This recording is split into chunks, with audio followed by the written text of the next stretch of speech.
Hello, everybody, and welcome to Inside UFLB, episode number 11. My name is Dean Ballard, head of baseball operations for Ultimate Franchise Fantasy Sports, and very happy to say I am now co-commissioner of UFLB, as Matt Soren was recently promoted. He's the commissioner of Legends League. He eventually will be the commissioner of UFLB, and him and I will tag team it this year and make it the best league that we possibly can. So congratulations to Matt and everybody who's involved in UFLB and in UFFS. Our show presented proudly by Ultimate Franchise Fantasy Sports. It is the machine that runs everything. It is wonderful. It is growing. And if you're in it, you are very lucky because you are in on something on the ground floor for sure. Also, we are proudly broadcast on Ultimate Fantasy Sports Network. We'll tell you a little bit more about how you can get involved, but you can find some great shows on our Ultimate Fantasy Sports Network YouTube channel, from basketball to baseball to hockey to football and much more. And we are growing, so that is very cool. On today's show, Clark Munroe. He is the GM of franchise number 17, purchased by IKS Media, and he's with IKS Media. A lot of production. That's where we did our franchise auction shows, and we'll tell you some more news as we go along with Clark about that as well. So really looking forward to a conversation with Clark, who is also a big baseball guy and played it quite competitively growing up here in Canada. Before we get into everything, you may have noticed something new on the set. Yeah, we got these beautiful UFLB hats. I got one of these. It just showed up. We will tell you where you will be able to get these yourself soon and your own logos on these. You're going to want to be branding your franchise like a professional franchise. These are so awesome. Check out our social media over the next little while. We'll be putting a lot of stuff out there for sure with things like that. So I'll be telling you as we go how you can get your hands on your own merchandise when your own graphics are revealed. But first, we have some big news from this week to talk about, and that is there are two new franchise owners. Two franchises have changed hands. Andrea Ellis purchased franchise number 4, and then just this week, Sho Ali, Stefan Hoffman, and Keshav Sharma purchasing franchise number 3. So congratulations to both. I know they're both already working on their look and their branding and everything. Andrea retaining Cameron Lowe, very smart move because she is a very smart person. He is a former Major League Baseball pitcher, also one of our digital athletes, and he will be the GM of that franchise. So congratulations to everybody involved in those situations. Also, we are making a change to the top prospects, futures, and international free agent auctions. What we're doing is giving the owners and the scouts more power to choose their player. Instead of waiting for players to come up and then bidding on them, you will now bid on spots and then select the player from the list provided by UFLB Scouting Director Brian Hernandez. So the top prospects auction will now go February 19th and 20th. Split over 2 days.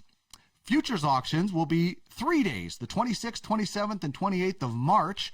60 prospects or 60 spots per day being auctioned off, and then you will select from the prospect list that Brian has provided. And the international free agent auction will be April 2nd, with 50 spots being auctioned off for scouts, and then they can choose their players. Any player who does not get bid on will go to the open market, and there you go. Scouts can have those players for just $20 if there is no bidding. But these are top-notch players that Brian Hernandez has put together, so I'm going to guess none of them are going to be available on the open market after. Reminder, that top prospects auction, the list comes out February 1st. And so this is the only time Brian will be providing a list. Next year in the futures auction, there will be no list. Scouts will be on their own, and this is the only time that the top prospects auction will actually happen. It's a one-time only event. $25 from each spot. That's the starting bid. Goes to the platform. The rest fills up the prize pool. This is how your prize pool is really going to grow for the first year and maybe even future years. So very important that franchises and scouts participate. You're building your future, and you're building up your stable. So there'll be more details specifically about that. You may already actually have them in your inbox by the time this show airs. Okay, let's get to our guest portion now. Really excited to chat with Clark Munroe. Today's guest is Clark Munroe, who is GM of franchise number 17, and we'll be looking forward to all these brand reveals as we go. He's also the host of the Squadcast. You'll want to check out this show, and he'll tell us all about that. And he will be the co-host with myself on our UFLB draft special on March 5th. Clark, welcome to Inside UFLB. You guys I had the pleasure of being on the Squadcast with yourself and Max, so it's nice to be able to return the favor, and we'll get Max on this show at some point as well. But let's just talk a little bit about that March 5th day. We're going to be back on the set together. I had so much fun working with you and Max when we auctioned these franchises off. You guys got a franchise. You're going to be pulling double duty on that day, helping me host and also drafting. Now, it's just the first round we're doing, so you'll have a lot of time for the rest of the rounds, but that is going to be unique. Yeah, so first of all, thanks for having me on the show, Dean. We're going to be doing the draft show on March 5th. We're already planning for it. You and I have had a couple of chats already, and we're looking forward to getting back in the studio and getting this thing underway because I'm sure I'm like a lot of other owners in this league already and general managers in this league that I just want to get this thing going. I'm so excited for this league. It's extremely, fortunate of how it all kind of came together with me, IKS Media here in town. And like you said, we did the franchise auction show back in November, and that was just so fun to see the excitement that I could kind of sense from everybody. And now we're getting into the draft, and the show itself is going to be super fun. So very much looking forward to it. Absolutely. Yeah, I think I certainly had a blast. It'd been a while since I was in a studio, and you guys have such great production value. So I really, really enjoyed it. I can't wait to get back there, and it's going to be fun. We're going to try to get the owners involved to make their picks. We're going to have a lot of cool stuff. I'm really looking forward to working with your team again.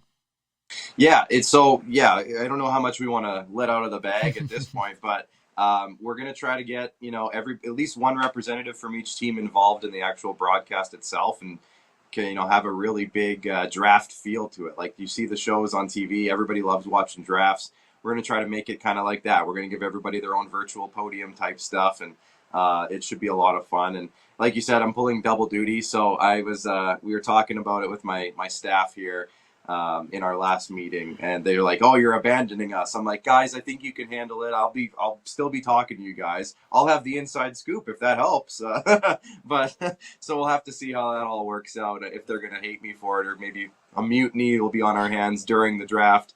They'll kick me out of my position, but it's gonna be fun. We got the 17th pick for our team, so like we've already been having some meetings. I'm sure all the teams around the league have. Talking about who we like and who we want to avoid and who we want to go after. And those meetings have been so much fun, like I said, and now we just want to get going. We want to get some players in our grasp, if that, I'm sure you can imagine the feeling. I can for sure. I just want to see what it's like if your pick comes in and you are surprised by it. That would be a draft show moment for the ages, kind of like the Kevin Costner draft day, right? So that would be kind of cool. But let's talk about that excitement. We did that show, which was obviously very exciting, and you saw the extra innings that we had. Compare that to now, where we're a month and a bit away from actually drafting, and then hopefully maybe 2 months away from actually playing if they get things settled. Yeah, that's exciting. I mean, like I said, the energy that we're going to get from what we did with the auction show, and now guys are actually going to get physical players in their hands and on their teams and on their rosters, and you're finally going to get to put those strategies and that we've been talking about for months into place. And I think our team specifically, and team number 17, I know we're going to be waiting for a bit in the first round in terms of who we're actually going to get, but we're already thinking about, okay, if we get this guy, this is going to set us up really well. So we're having those conversations, and for fantasy baseball owners, especially in a keeper league like this, where you kind of get possession of this player's career, the first couple of picks are really important, and we're really looking forward to see how the cookie crumbles and falls into place as we go. And I think, 17's maybe not like, the best spot. We're not in like the top 10, and we don't get maybe one of those top elite players, but we're really excited about some of the guys in that range of the draft. And I think we can, there's going to be some guys available that should be able to set us up for a really long, successful run, hopefully, if everything else goes well. But yeah, we're already putting the puzzle into place, and we just want to start putting the pieces down. Well, it sounds like your staff meetings have been a lot of fun already, and things that you guys are talking about, and focusing on sure that first pick, but then what do you do later? Because as you're filling out all these different positions, and you're trying to get as many points as possible. So there's lots of different strategies. I'm looking forward to seeing them all. What about fantasy baseball in general for you? How long have you been doing it? What do you really love about fantasy baseball? It's a daily grind, and baseball is so much different than every other sport because if you don't pay full attention to it, and if you're not looking at the daily injuries and the who's in and who's out, the starter matchups, all that stuff, you can fall behind. And that's one thing that I've both loved and also kind of hated about fantasy baseball over the years, because you can feel like you have a really good grasp of it, and then all of a sudden you're not paying attention for a little bit, or you miss something and you miss out on some big points. So that's one thing that I really do appreciate about fantasy baseball compared to football, or other sports, like football. Although it's awesome and everybody, lots of people love fantasy football, and so do I. It's a week of planning and prepping, and you can compare and ask people, start, bench, cut, those types of things all week long, for a one-day kind of decision. Whereas baseball, again, it's a daily thing, and you have to really be paying attention to it. And given the fact that this is going to be a year-long points accumulation, it's just every day matters. And like you've said in a lot of the group chats, Dean, like the fractions of the points are going to be the difference between a lot of positionings in the standings. And that excites our team. We're looking forward to that type of grind. And I know that we have some guys on our staff that are really going to be keeping their eye on it more than they already do. So it's just going to, ignite it almost for us as baseball fans on our staff, and just make it even that much more deeper with the way this league is set up. Well, and I think the key word there is staff. I mean, this is really hard to do on your own, in baseball especially. I mean, in hockey, if there's a team playing that night, there's a really good chance your player is going to be in, unless they're the 6th, 7th guy or the 13th forward. Right. In baseball, there are days off for players, so you really do have to be paying attention. You really do have to have guys that can back up and be multiple positions, and you have to have a bunch of different people working on things, because it is particularly hard to run one of these franchises by yourself. And obviously fantasy baseball experience helps, but knowing the game a little bit helps too. And that's something you have some history in. You played baseball at a pretty high level. Tell us about your baseball career. What did you love about playing? Was it your number one sport growing up? I was born and raised in Saskatchewan, with Canada, which is right in the dead center of the country. One of the coldest climates in the country. Not many months of summer, and you grew up on the prairies, Dean, so you're aware. But baseball when I was growing up was always the sport that split up hockey season. So you're playing hockey all year long for 6 or 7 months or whatever it is, and then baseball comes around and you just kind of go out and you play it, because it's summer and you want to get outside. And the hockey rinks typically when I was growing up shut down. There was year-round hockey, but it wasn't as established and as important, I think, as it is maybe in today's era. I'm only 30, so it's not like I'm super far removed from my minor hockey days, but it's been 10, 12, 13, 14 years or whatever it is now. And it's changed a lot, I feel like, in that time frame. And when I was growing up, my mom and dad always pushed, play multiple sports, get involved as many sports as you can. I played football, baseball, hockey, basketball a little bit. I got involved in a lot of stuff growing up, and baseball was always kind of, I think it was my first passion, but hockey, it was the one that, as growing up in the prairies, it was always like, well, I'm going to be an NHL player when I grow up. I never got close to that, but I got a little closer with baseball. I when I was in my final 3 years, the under 18 league, or midget it was called in that time, I was fortunate enough to play on some Team Saskatchewan provincial baseball teams. And we went to some big countrywide tournaments. I got to play in the Western Canada Summer Games, the Canadian Summer Games as a player. So that was really, it kind of pushed me to know like, hey, I'm maybe on a different level than I thought I was. And I started working a little bit harder at it when I was about 15 or 16, which was probably a little too late compared to a lot of these like really elite baseball players in the States and around the country too. Here now in Canada, baseball is becoming much more. There's a lot more opportunities in baseball in Canada now than there were 10, 15 years ago. But overall, it turned into a little opportunity for me to go down to California. I played a year of junior college baseball down there. I did okay. I won't toot my horn too much, but I had a pretty good season. I was a first base. I was designated hitter for the most part because we had a really good first baseman there when I got there, and he was older, so he got most of the first base time. I DH'd quite a bit and got a few innings in as a pitcher, so that was pretty fun. But I made the decision to come back home after that year and start working and going to university, and that turned into a really interesting career that led me here with you today, Dean. So it all worked out in the end, I'd say. Yeah, no doubt. That's an experience that not many people get to do. And listen, we can't all be Larry Walker, who got cut by the Regina Pats, threw his goal equipment into the corner, and then decided to be a Hall of Famer. Like, not everybody gets the late start Hall of Fame career like Larry Walker.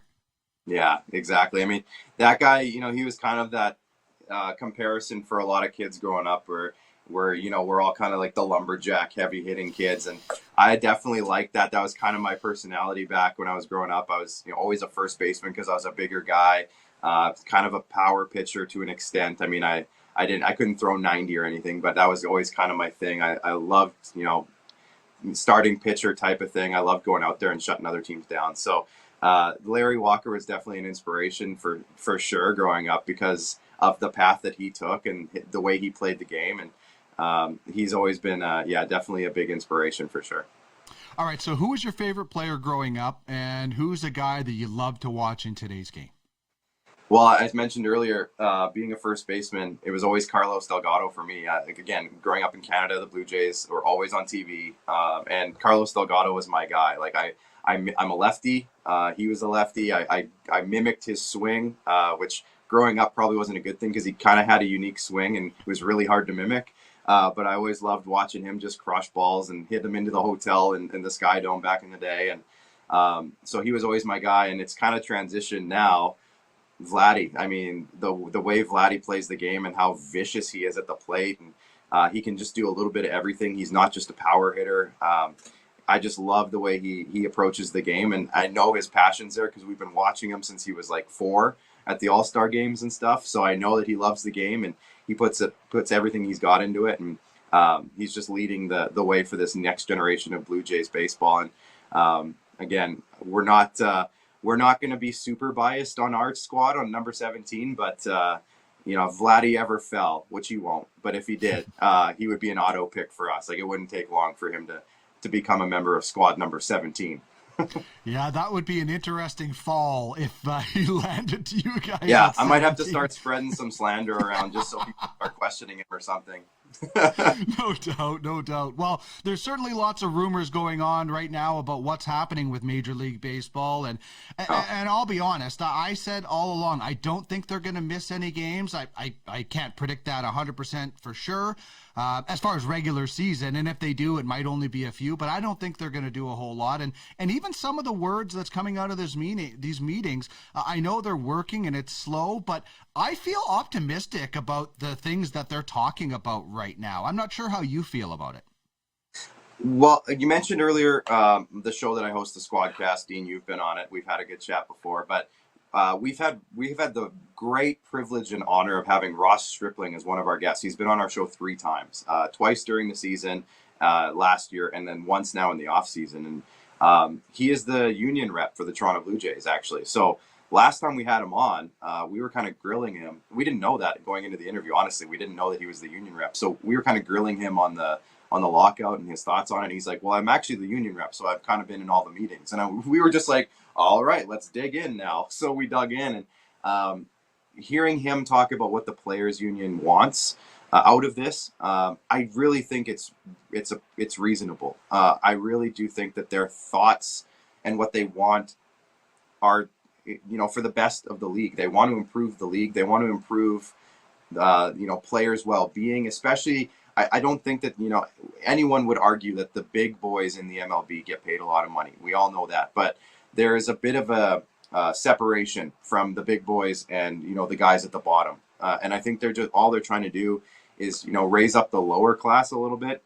I say lower class. I think we'd all agree that these guys are getting paid a decent chunk of money, but the guys at the bottom, they're trying to get them a little bit more established and set up. And I think some of their biggest things that they're talking about are like, the contract manipulation, where their playing time and those types of things. For example, Vladimir Guerrero Jr. had to stay in the minors for 3 extra weeks or whatever it was because it allowed the Blue Jays to keep him an extra year on a controllable contract. So stuff like that. They're trying to eliminate that so that the players don't get messed around with. They want the best players to play. They don't want them sitting in the minors because of roster manipulation, stuff like that. The other thing I know that Ross really emphasized when we had him on with us was that they don't want teams tanking because they don't like empty stadiums. And it seems like sometimes in baseball, once you get past the All-Star break and teams who are down in the dumps, the fans stop showing up, and it's not exciting as a player to get up for a lot of those games because there's no excitement around the game. And they want to try their best to eliminate that by, implementing different things to keep it interesting and to, make it more enticing to go to one of those types of games later in the year, because you get to see some of these younger players that otherwise would be shoved in the minors, stuff like that. I mean, it's super complex. I don't know every detail by any means, but from my understanding, I really do appreciate what the Players Association is doing at this point, and I think they have the best interest of the league at heart, and I hope it all kind of lines up with the league realizing that that's what they're doing and that it all works out to make this game better for everybody. Mm-hmm. Yeah, it starts with trust, and there's obviously been a lot of lack of trust between the owners and the players forever in Major League Baseball, it seems. So you got to start building that trust somewhere, and hopefully they will. And I'm anxious to see what changes come out, the playoff format, different things, because as you know, at UFFS, we try to mirror the actual league as much as possible, because then that means we get to expand and more UFLB teams can participate and franchises can participate in the postseason. And a lot of this stuff will be discussed tomorrow and next Saturday at our owner meetings, where the owners are going to get to submit proposals and we will discuss them. This meeting is about a lot of things we have to set in stone. The next meeting is about what owners want to try and change and things like that. So there will be an opportunity for owners to have a say in this league going forward. What are you looking forward to about this weekend? I'm looking forward to seeing some faces and starting to put some names to faces from the group chats that we've been having, and to kind of see how everybody else is feeling about their strategies and things that they like and don't like about the rule book, and see if they kind of mesh up with some of the things that we've been talking about in our team meetings. I think that's the biggest thing, is just trying to establish a ground level understanding of where everyone's at. Especially tomorrow or this weekend, this upcoming meeting, the first one, just to kind of set that establishing ground level, and then kind of build up from there. And like you said, owners have such a cool amount of say, I'll say, because we do get the chance to discuss things and maybe implement different things as we go, and it's the start of something really, really awesome here with what this league is and who's getting involved in it. And I've heard such great things about the hockey league, which has been around for a couple of years now, and the amount of changes that have been made and how it's grown, and all that kind of stuff just makes me excited to see how the first couple of seasons are going to go for this baseball league going forward. I'm really excited for it too, to see the type of ideas that come up, and I'll be honest, I went into some hockey meetings thinking one way and came out thinking a totally different way. So I really encourage everybody to have an open mind, as the league will, and the founders and the league will discuss any changes that are submitted, and if they don't affect any of the main ideas, then they go back to the owners and they get voted on. So I think it's going to be a lot lot of fun and a lot of, like you said, getting to know, I think a third of baseball franchise owners are new to UFFS. So that's going to be kind of interesting too, because, we see a lot of crossover in different sports. And I would encourage any of the new owners to reach out to some of the owners. You're not talking strategy, but if you have a question about the platform or different things, there's some really knowledgeable.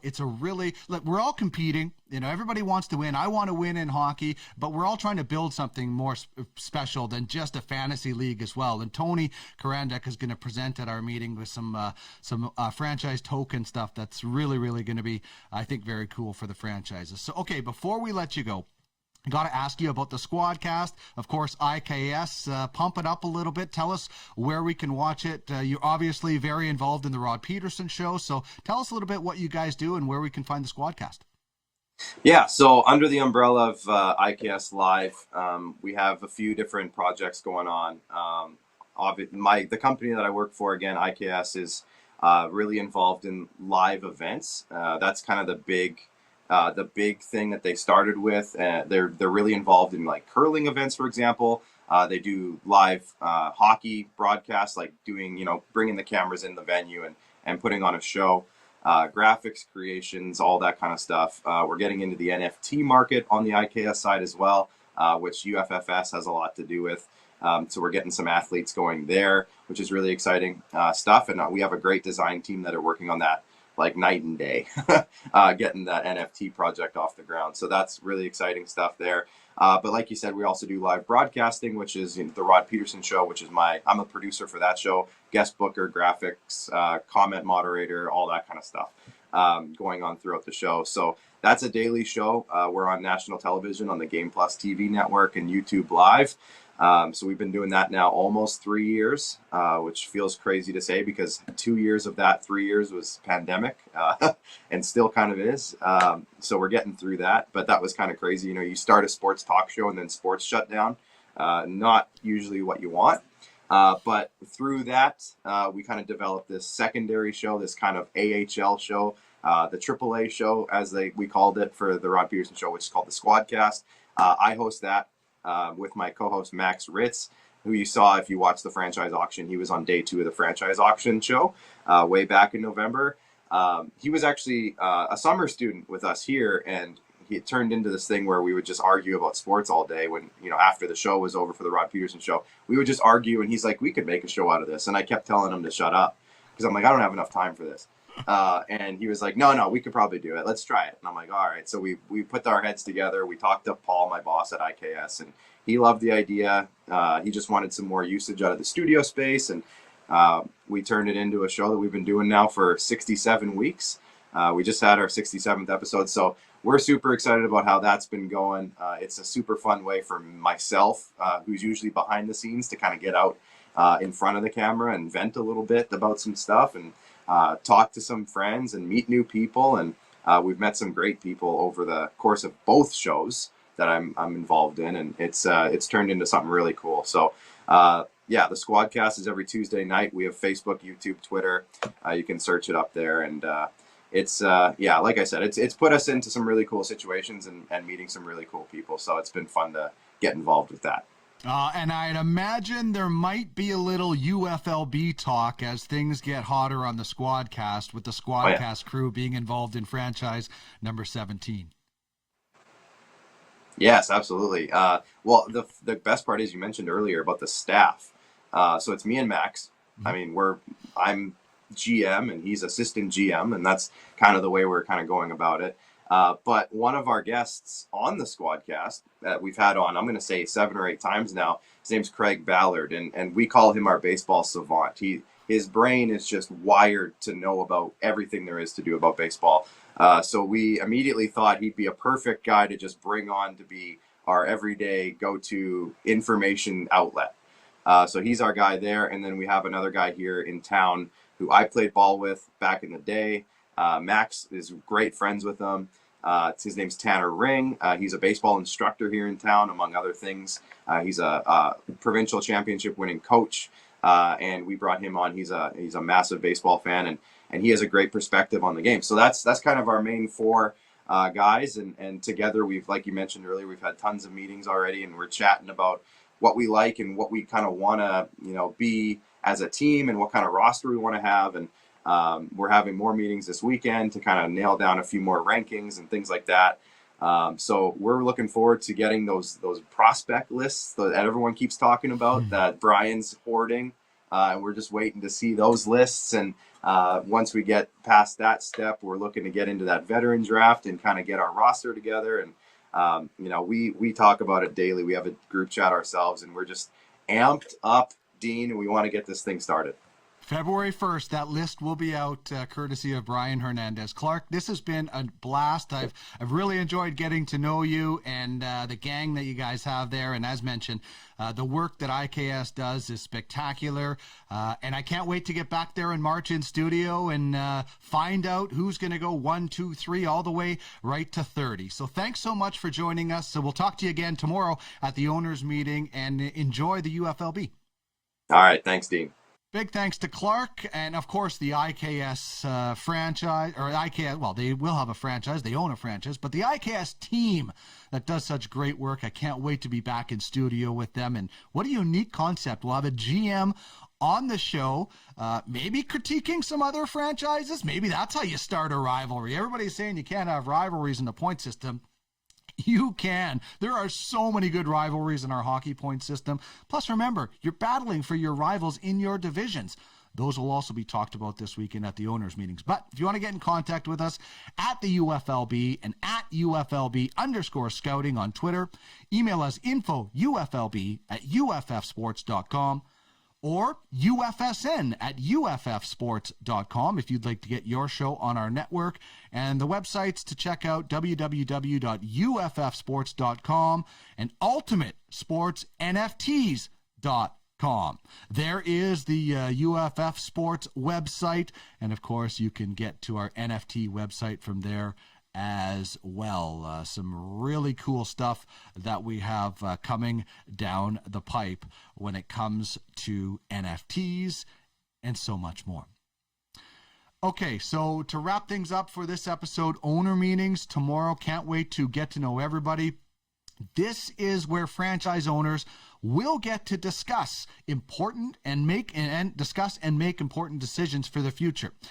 They'll be casting their votes after the two meetings on things like position eligibility, the waivers process, how injuries will work. If there's scoring categories that you want to change, you can propose those at the second meeting and make your presentation. Just remember, all proposals need to be in to the league by February 1st.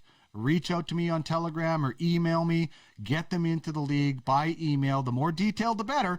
Then the founders, the admins, and your fellow owners can make a more informed decision. So it goes through the founders and the admins. If it doesn't change anything structurally and can be passed on, it goes into the vote, and away you go. Anything in the rule book needs 2/3 to change it. There are things that will be majority wins vote that we will have to decide that were purposely left out of the rule book so that owners could have that say. And one more little piece of advice I would have for everybody, because I've been in these owner meetings as a hockey owner, and I went in thinking one way and I came out thinking another because I had an open mind. Maybe not at first. I thought my way was the right way, but listen to other people, have an open mind, and think about things. Think about the points that they make. Maybe you'll turn things around a little bit. I know me and several other people did that. We went in with the one thing in mind. We thought about it a little bit more, and we've changed our opinion. So there's a lot of cool stuff that we really do think we have some pretty good ideas, but certainly we don't know everything. So we do want to hear from everybody. So have fun, have patience, and have faith. Have faith in us that we do know what we're doing, but we are open to suggestions, and we want the owners to have a say in certainly some of the things that go on with this platform. All right, Inside UFLB is part of the Ultimate Fantasy Sports Network, your one-stop fantasy sports shop. If you would like to get your program on our network, simply email us UFSN@UFFsports.com. One more piece of advice from Crash Davis. You be cocky and arrogant even when you're getting beat.